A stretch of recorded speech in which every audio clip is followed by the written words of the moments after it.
Good evening and welcome back to Cecilia. So, what did you make of Mrs. Delvile? She will only become more interesting and more crucial. As it's the weekend, it is time for Saturday shout out, and this week it goes to Pauline. I hope you are still enjoying your book at bedtime, and thank you for the kind things you've said about the story and my reading. It means a lot. I've got 2 shorter chapters for you today, taking us excitingly to the end of the volume. Can we cope? But we must return to Cecilia's many suitors. Chapter 7. An Examination. Cecilia found Mrs. Harrel eagerly waiting to hear some account of how she had passed the morning, and fully persuaded that she would leave the Delviles with a determination never more, but by necessity, to see them. She was therefore not only surprised but disappointed when, instead of fulfilling her expectations, she assured her that she had been delighted with Mrs. Delvile, whose engaging qualities amply recompensed her for the arrogance of her husband, that her visit had no fault but that of being too short, and that she had already appointed an early day for repeating it. Mrs. Harrel was evidently hurt by this praise, and Cecilia, who perceived among all her guardians a powerful disposition to hatred and jealousy, soon dropped the subject, though so much had she been charmed with Mrs. Delvile, that a scheme of removal once more occurred to her, notwithstanding her dislike of her stately guardian. At dinner, as usual, they were joined by Sir Robert Floyer, who grew more and more assiduous in his attendance, but who this day, contrary to his general custom of remaining with the gentlemen, made his exit before the ladies left the table, and as soon as he was gone, Mr. Harrel desired a private conference with Cecilia. They went together to the drawing-room, where, after a flourishing preface upon the merits of Sir Robert Floyer, he formally acquainted her that he was commissioned by that gentleman to make her a tender of his hand and fortune. Cecilia, who had not much reason to be surprised at this overture, desired him to tell the baronet she was obliged to him for the honour he intended her, at the same time that she absolutely declined receiving it. Mr. Harrel, laughing, told her this answer was very well for a beginning, though it would by no means serve beyond the first day of the declaration. But when Cecilia assured him she would firmly adhere to it, he remonstrated with equal surprise and discontent upon the reasons of her refusal. She thought it sufficient to tell him that Sir Robert did not please her, but with much raillery he denied the assertion credit, assuring her that he was universally admired by the ladies, that she could not possibly receive a more honourable offer, and that he was reckoned by everybody the finest gentleman about the town. His fortune, he added, was equally unexceptionable with his figure, and his rank in life. All the world, he was certain, would approve the connection, and the settlement made upon her should be dictated by herself. Cecilia begged him to be satisfied with an answer which she could never change, and to spare her the enumeration of particular objections, since Sir Robert was wholly and in every respect disagreeable to her. "What, then," cried he, "could make you so frightened for him at the opera-house? There has been but one opinion about town ever since of your prepossession in his favour." "I am extremely concerned to hear it. My fright was but the effect of surprise, and belonged not more to Sir Robert than to Mr. Belfield." He told her that nobody else thought the same, that her marriage with the baronet was universally expected, and in conclusion, notwithstanding her earnest desire that he would instantly and explicitly inform Sir Robert of her determination, he repeatedly refused to give him any final answer till she had taken more time for consideration. Cecilia was extremely displeased at this irksome importunity, and still more chagrined to find her incautious emotion at the opera-house had given rise to suspicions of her harbouring a partiality for a man whom every day she more heartily disliked. While she was deliberating in what manner she could clear up this mistake, which, after she was left alone, occupied all her thoughts, she was interrupted by the entrance of Mr. Monckton, whose joy in meeting her at length by herself exceeded not her own, for charmed he was that he could now examine into the state of her affairs, she was not less delighted that she could make them known to him. After mutual expressions, guarded, however, on the part of Mr. Monckton, though unreserved on that of Cecilia, of their satisfaction in being again able to converse as in former times, he asked if she would permit him, as the privilege of their long acquaintance, to speak to her with sincerity. She assured him he could not more oblige her. "Let me, then," said he, "enquire if yet that ardent confidence in your own steadiness, which so much disdained my fears that the change of your residence might produce a change in your sentiments, is still as unshaken as when we parted in Suffolk, or whether experience, that foe to unpractised refinement, has already taught the fallibility of theory." "When I assure you," replied Cecilia, "that your inquiry gives me no pain, I think I have sufficiently answered it, for were I conscious of any alteration, it could not but embarrass and distress me. Very far, however, from finding myself in the danger with which you threatened me, of forgetting Bury, its inhabitants and its environs, I think with pleasure of little else, since London, instead of bewitching, has greatly disappointed me." "How so?" cried Mr. Monckton, much delighted. "Not," answered she, "in itself, not in its magnificence, not in its diversions, which seem to be inexhaustible. But these, though copious as instruments of pleasure, are very shallow as sources of happiness. Their disappointment therefore comes nearer home, and springs not from London, but from my own situation." "Is that, then, disagreeable to you?" "You shall yourself judge, when I have told you that from the time of my quitting your house till this very moment, when I have again the happiness of talking with you, I have never once had any conversation, society, or intercourse in which friendship or affection have had any share, or my mind has had the least interest." She then entered into a detail of her way of life, told him how little suited to her taste was the unbounded dissipation of the Harolds, and feelingly expatiated upon the disappointment she had received from the alteration in the manners and conduct of her young friend. "In her," she continued, "had I found the companion I prepared to meet, the companion from whom I had so lately parted, and in whose society I expected to find consolation for the loss of yours and Mrs. Charlton's, I should have complained of nothing. The very places that now tire might then have entertained me, and all that now passes for unmeaning dissipation might then have worn the appearance of variety and pleasure. But where the mind is wholly without interest, everything is languid and insipid, and accustomed as I have long been to think friendship the first of human blessings, and social converse the greatest of human enjoyments, however can I reconcile myself to a state of careless indifference, to make acquaintance without any concern either for preserving or esteeming them, and to going on from day to day in an eager search of amusement, with no companion for the hours of retirement, and no view beyond that of passing the present moment in apparent gaiety and thoughtlessness?" Mr. Monckton, who heard these complaints with secret rapture, far from seeking to soften or remove, used his utmost endeavours to strengthen and increase them, by artfully retracing her former way of life, and pointing out with added censure the change in it she had been lately compelled to make. "A change," he continued, "which, though ruinous of your time and detrimental to your happiness, use will, I fear, familiarize, and familiarity render pleasant." "These suspicions, sir," said Cecilia, "mortify me greatly. And why, when far from finding me pleased, you hear nothing but repining, should you still continue to harbour them?" "Because your trial has yet been too short to prove your firmness, and because there is nothing to which time cannot contentedly accustom us." "I feel not much fear," said Cecilia, "of standing such a test as might fully satisfy you.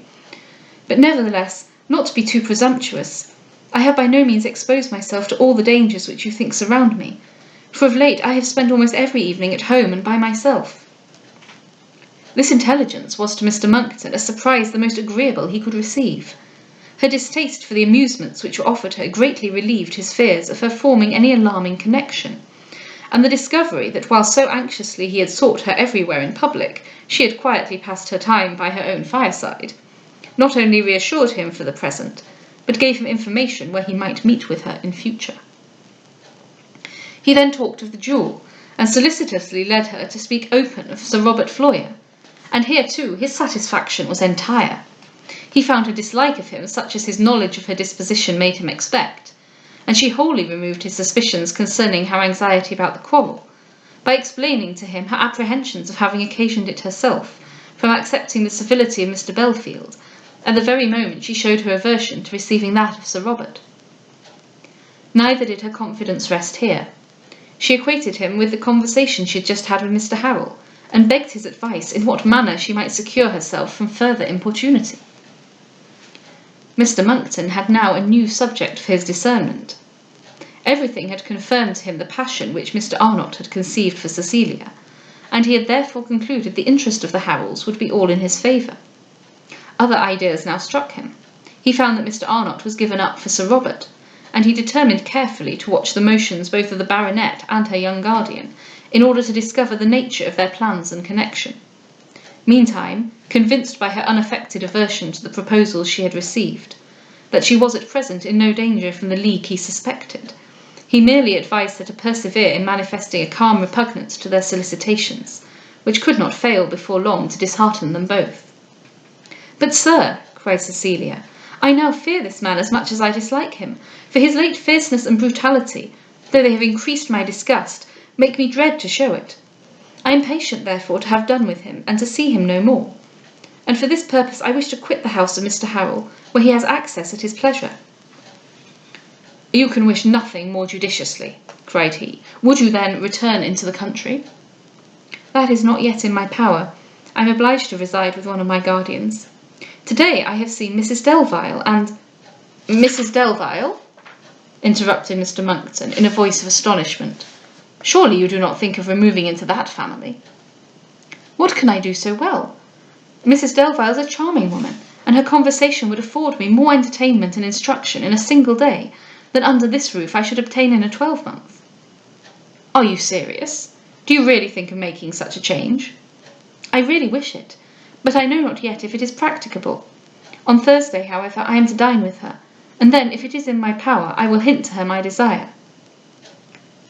"And can Miss Beverley possibly wish," cried Mr. Monckton with earnestness, "to reside in such a house? Is not Mr. Delvile the most ostentatious, haughty, and self-sufficient of men? Is not his wife the proudest of women? And is not the whole family odious to all the world?" "You amaze me," cried Cecilia. "Surely that cannot be their general character. Mr. Delvile indeed deserves all the censure he can meet for his wearisome parade of superiority, but his lady by no means merits to be included in the same reproach. I have spent this whole morning with her." "One whole morning? Gosh!" "And though I waited upon her with a strong prejudice in her disfavour, I observed in her no pride that exceeded the bounds of propriety and native dignity." "Have you been often at the house? Do you know the son too?" "I have seen him 3 or 4 times." "And what do you think of him?" "I hardly know enough of him to judge fairly." "But what does he seem to you?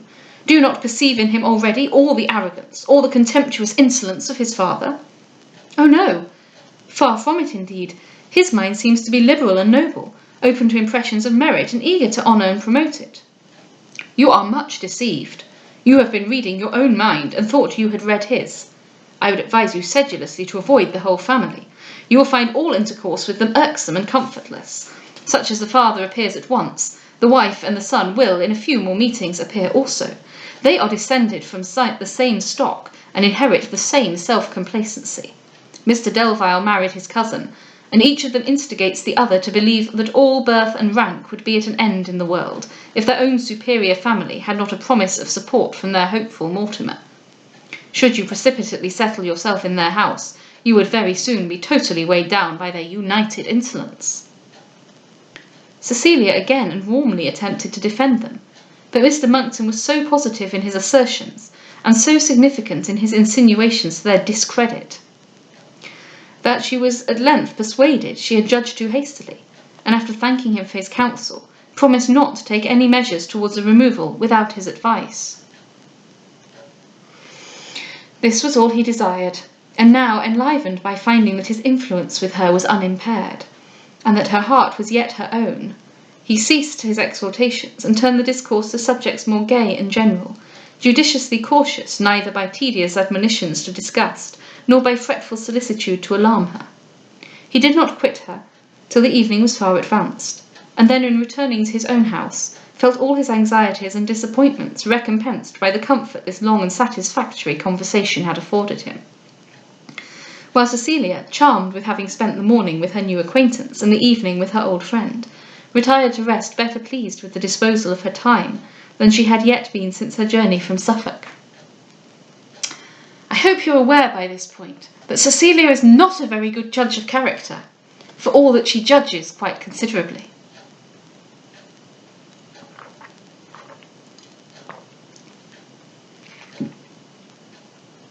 few interesting points in the development of the plot here.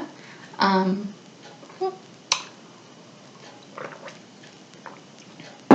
then potential links, maybe. Chapter 8. A tête-à-tête.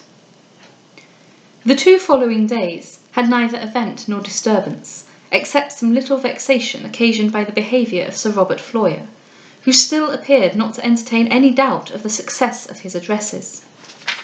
This impertinent confidence she could only attribute to the officious encouragement of Mr. Harrel, and therefore she determined rather to seek than to avoid an explanation with him. But she had in the meantime the satisfaction of hearing from Mr. Arnott, who, ever eager to oblige her, was frequent in his inquiries, that Mr. Belfield was almost entirely recovered. On Thursday, according to her appointment, she again went to St. James's Square, and being shown into the drawing-room till dinner was ready, found there only young Mr. Delvile. After some general conversation, he asked her how lately she had had any news of Mr. Belfield. "This morning," she answered, "when I had the pleasure of hearing he was quite recovered." "Have you seen him again, sir?" "Yes, madam, twice." "And did you think him almost well?" "I thought," answered he with some hesitation, "and I still think, that your inquiries ought to be his cure." "Oh," cried Cecilia, "I hope he has far better medicines. But I am afraid I have been misinformed, for I see you do not think him better." "You must not, however," replied he, "blame those messengers whose artifice has only had your satisfaction in view, nor should I be so malignant as to blast their designs, if I did not fear that Mr. Belfield's actual safety may be endangered by your continued deception." "What deception, sir? I don't at all understand you. How is his safety endangered?" "Ah, madam," said he, smiling, "what danger indeed is there in any man who would not risk to give birth to such solicitude? Mr. Belfield, however, I believe, is in none from which a command of yours cannot rescue him." "Then were I an hard-hearted damsel indeed not to issue it. But if my commands are so medicinal, pray instruct me how to administer them." "You must order him to give up, for the present, his plans of going into the country, where he can have no assistance, and where his wound must be dressed only by a common servant, and to remain quietly in town till his surgeon pronounces that he may travel without any hazard." "But is he seriously so mad as to intend leaving town without the consent of his surgeon?" "Nothing less than such an intention could have induced me to undeceive you with respect to his recovery. But indeed I am no friend to these artifices which purchase present relief by future misery. I venture therefore to speak to you the simple truth, that by a timely exertion of your influence you may prevent further evil." "I know not, sir," said Cecilia with the utmost surprise, "why you should suppose I have any such influence, nor can I imagine that any deception has been practised." "Is it possible?" answered he. "I may have been too much alarmed, but in such a case as this, no information ought to be depended upon but that of his surgeon. You, madam, may probably know his opinion." "Me? No, indeed, I never saw his surgeon. I know not even who he is." "I purpose calling upon him tomorrow morning. Will Miss Beverley permit me afterwards the honour of communicating to her what may pass?" "I thank you, sir," said she, colouring very high, "but my impatience is by no means so great as to occasion my giving you that trouble." Delvile, perceiving her change of countenance, instantly, and with much respect, entreated her pardon for the proposal, which, however, she had no sooner granted than he said very archly, "Why, indeed, you have not much right to be angry, since it was your own frankness that excited mine, and thus you find, like most other culprits, I am ready to cast the blame of the offence upon the offended. I feel, however, an irresistible propensity to do service to Mr. Belfield.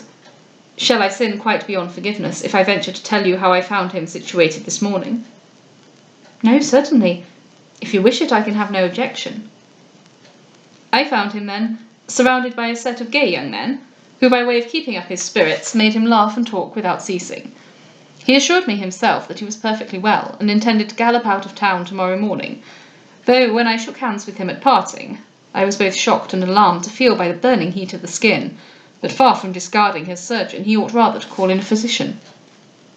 "I am very much concerned to hear this account," said Cecilia, "but I do not well understand what you mean should my part follow it." "That," answered he, bowing, with a look of mock gravity, "I pretend not to settle. In stating the case, I have satisfied my conscience, and if in hearing it you can pardon the liberty I have taken, I shall as much honour the openness of your character as I admire that of your countenance." Cecilia now, to her no little astonishment, found she had the same mistake to clear up at present concerning Mr. Belfield that only 3 days before she had explained with respect to the baronet. But she had no time to speak further upon the subject, as the entrance of Mrs. Delvile put an end to their discourse.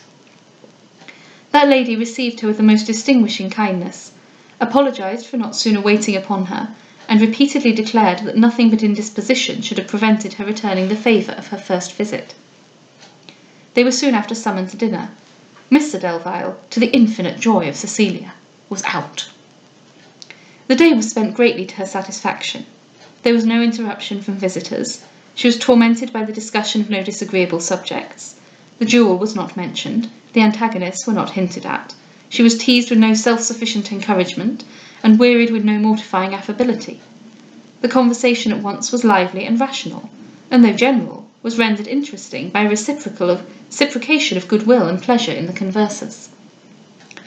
The favourable opinion she had conceived both of the mother and the son, this long visit served to confirm. In Mrs. Delvile she found strong sense, quick parts, and high breeding.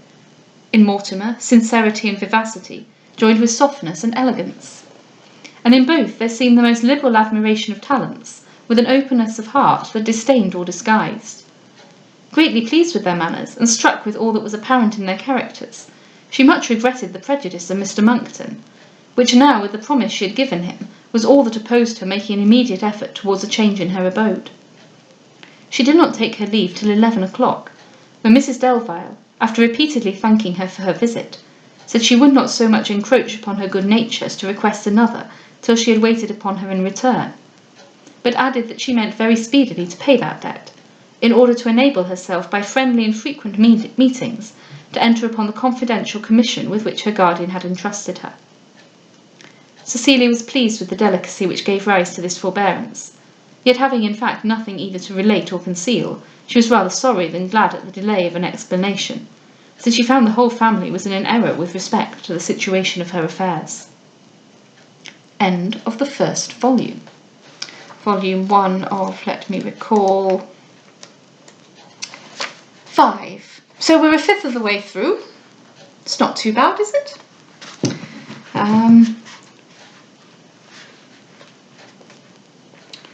Can't really remember what happens in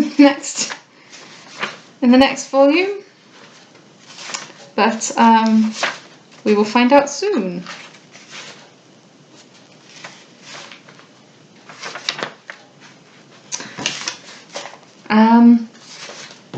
Yes, I wanted to mention Sir Robert Floyer, because I have a theory, and I have not studied this, so I may be barking up the wrong tree altogether. And you're going to fly into an absolute rage when I suggest this. And I seem to remember mentioning this to my mother when I read it to her when I was 16 or whatever. She disagreed with me entirely. So feel free to say that I'm completely wrong about this, and I very well may be. But I feel that Sir Robert Floyer is a kind of model, wait for it, for Darcy, or rather for Darcy's behaviour. Obviously they are totally different characters. One is a villain, the other is a hero, to put it bluntly. But I feel that the way Sir Robert Floyer behaves in this very fashionable attitude of disdain, and his assumptions from his rank that he is going to be always acceptable, and the language used to describe this behaviour is very similar to the language used to describe Darcy in the first half of Pride and Prejudice, and the way Elizabeth supposes him to behave. In other words, that from an external viewer who does not know Darcy, his behaviour is similar to this kind of fashionable arrogance and disdain shown by characters such as Sir Robert Floyer. But Darcy is obviously a very different kind of person, and his he grows to understand the effect that his manners create. In other words, he is not behaving in arrogant and fashionable disdain, but in fact he is very reserved in the society he finds himself in. I don't subscribe to the whole Darcy's just shy and misunderstood. That's a stupid take. But he nevertheless does not have the same character as Sir Robert, but he lives in a world where there will be people who do have that character, who superficially behave in a similar way. And there's a lot in Pride and Prejudice about the different kinds of pride, and what is improper and proper pride, and how pride is different from vanity. I think that's something that Austen explores in that novel, and I think Burney, in a different way, is exploring it in Cecilia through different characters. You will have heard in one of the sentences today, we had both Pride and Prejudice mentioned in the same sentence. I would listen out to when you hear those words mentioned and in reference to which characters. Obviously, we've got Sir Robert Floyer's overweening arrogance, but we've now got the Delviles, a family absolutely eaten up with concern for family and pride. Is it proper pride or is it improper pride? What is the difference?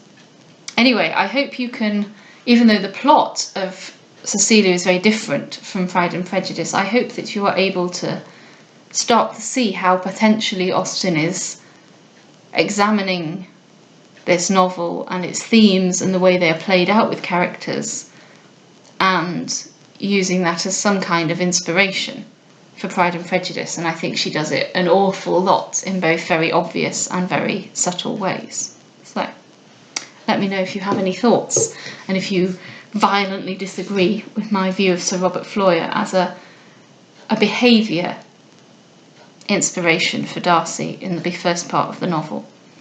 I think I need to read Richardson's Sir Charles Grandison, as that is supposed to be an inspiration also for Darcy. But I have not yet read Sir Charles Grandison, so I can make no comment on that. Good night.